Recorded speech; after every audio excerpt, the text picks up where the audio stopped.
দেশে এত ব্যাংকের দরকার নেই বলে মন্তব্য করেছেন নোয়াখালী ১ আসনের সরকার দলীয় সংসদ সদস্য এম মাহমুদউদ্দিন খোকন।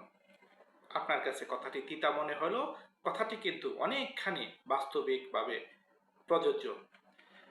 রোববার জাতীয় সংসদে বাজেট আলোচনায় অংশ নিয়ে মাহমুদউদ্দিন বলেন, টাকা নাই, ব্যাংক লুট হয়ে গেছে। বাংলাদেশে এত ব্যাংকের দরকার কি? এত ব্যাংকের দরকার নাই। এমপি হলেই তার একটা ব্যাংক লাগবে, নেতা হলেই তার একটা লিজিং কোম্পানি লাগবে। এই প্র্যাকটিস বন্ধ করতে হবে। ব্যাংক কমিয়ে ফেলতে হবে, জনগণের টাকা দিয়ে ব্যাংকের ঘাটতি পূরণ করতে হবে। তিনি বলেন, ব্যাংকে টাকা রাখতে না পেরে অনেকে ঘরে টাকা রাখে। স্বৈরাচার পালিয়ে যাওয়ার সময় টাকা ফেলে চলে গেছে, ঘরে ঘরে টাকা আছে। তাই 500 ও 1000 টাকার নোট বাতিল করে দিয়ে 2 মাসের মধ্যে টাকা জমা দিতে বলতে পারি।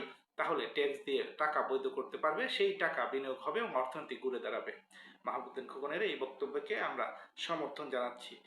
কারণ আমরা দেখেছি যে এই এত এত ব্যাংক হওয়াতে ব্যাংক মালিকরা বা লুটেরা, যারা লুট করতে চায়, তারা এই টাকা অর্থ লুট করে দেশের জনগণের আমানতকে ঝুঁকিতে ফেলে দিয়েছে। পাশাপাশি অনেক মানুষের হাতে নগদ টাকা, যেটা অবৈধ টাকা আছে, সেই টাকা কোনোভাবেই অর্থনীতিতে চাকা ঘোরাতে ব্যাংকিং সেক্টর ঢুকছে না।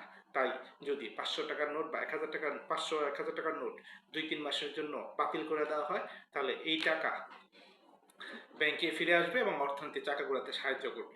সবাইকে ধন্যবাদ।